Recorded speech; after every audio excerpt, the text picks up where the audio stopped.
right, originally? Yes, I am. I'm from Tennessee, KM4VAD. I'm up here for a job, actually. There's a ship coming in from overseas that has 10 of these big diesel engines on it that are going to be unloaded here at launch, and I guess they're going to go to various power stations. So we're up here to do that job, and like I said, I'm about 20 miles from the nearest human here, but the cabin is right on the shores of Lake Superior, so you couldn't ask for a better spot there, Roger.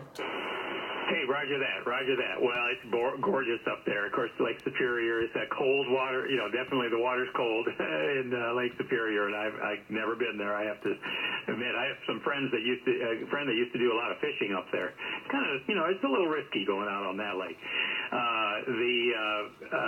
But as far as Tennessee goes, I went to school. My father retired from the Air Force and bought a farm in Tennessee around the Winchester, Lynchburg area, and I ended up going to school at Tennessee Tech in Cookeville, Tennessee, and then after graduate school came up to Michigan in the late 70s. And my sister and brother-in-law both have a place in around Mount Eagle, up there on the mountain bluff lot they built a house on, and so yeah, I get down there a fair amount. Beautiful country. I see where you were closer to Memphis, I guess. You know, when I looked at your call there, but yeah, you picked a nice spot in Michigan. I mean, you're right. It's out in kind of the middle of nowhere. I mean, there's some pretty rural areas up in the UP, and it sounds like you're in one of them. But anyway, if you do ever get a chance to get down to a little further south, you would enjoy that. Hey, great to meet you, and you've got a great signal. I mean, the propagation is good, at least for now, between the two of us. I'm running some power, and I got a hex beam on a pole about 47 feet up and pushing about a kilowatt, so you're probably hearing me fine. But your inverted V, I heard, I guess with 85 watts is 5.9 and maybe a little over the whole time. No QSB and good propagation at the moment, but that could change in a heartbeat. But anyway, I just wanted to say hello and introduce myself, and very nice to meet you. And you're again, like I said, I've lived in Tennessee for a while in the past. I love the area. It's beautiful down there. Nice people. Anyway, back to you there. KM4VAD, KD8ZQG. Sorry for the delay there. I was typing in your call on QRZ. The weird thing here is the cabin, you know, it's no cell service, and I guess the internet here must be linked to the satellite dish service that they have. So, and your name is Greg, did you say? That is correct. That's correct. And I show you Scott. Is that your name? Yeah, QSL. I got your page up now. Yeah, and I've been watching your signal here for the last little bit, 20 over S9, so you've got a pipeline into here to the hex beam with the KWs doing a great job.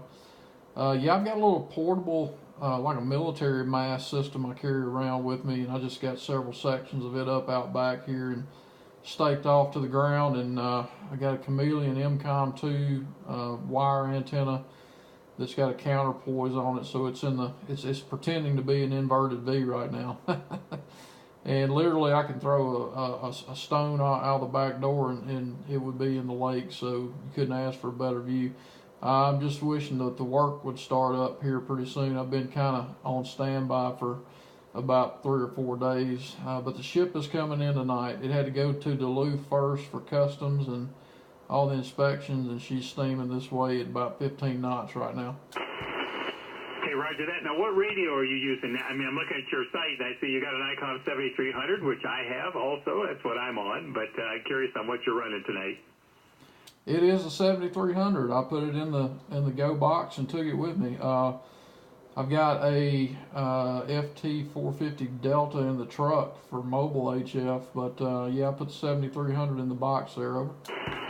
Roger that. That's a great radio. I bought mine shortly after they came out, and I can't say enough good things about it. It's a nice size package, but price was right, and basically my go-to radio. I don't have a lot of radios. I have this one and my Kenwood TF2000, which was the first radio I bought. Been a ham only for about 4 years now,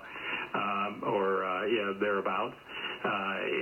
Boy, it's been having a lot of fun though. I've got some. I live on 3 acres with some woods, so I have some wire antennas for the low bands, couple loops, and one for 160 and 80. Also, and one for 80, and then also an off-center fed dipole, and then this hex beam, which of course is my go-to antenna on these upper bands. And 20's been open; it's been kind of fun. I don't want to push our luck because I'm going to guess the propagation is going to change because we're fairly close. But I've had good luck on 20 lately, and you're sounding good. It sounds like the equipment's coming in. This is some big diesel engines. Is that what it is? And then you're transporting it out of there. You have a truck or some rig you're putting it on? KD8ZQG, KM4VAD. Yeah, you got it pretty close there. The ship's going to offload them, and what our responsibility is we designed the ballast and plan for the transfer barge, and there's going to be some heavy transporters that will back partially onto a barge. It'll be breasted up to the dock.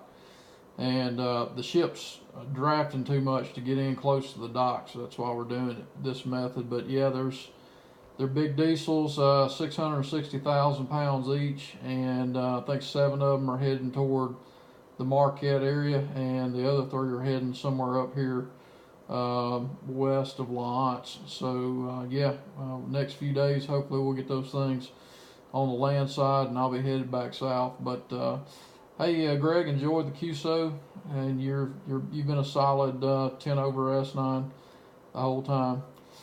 KD8ZQG, KM4VAD. I appreciate you giving me a shout. Hey, and likewise. And one final question: what are the engines used for? I'm just curious.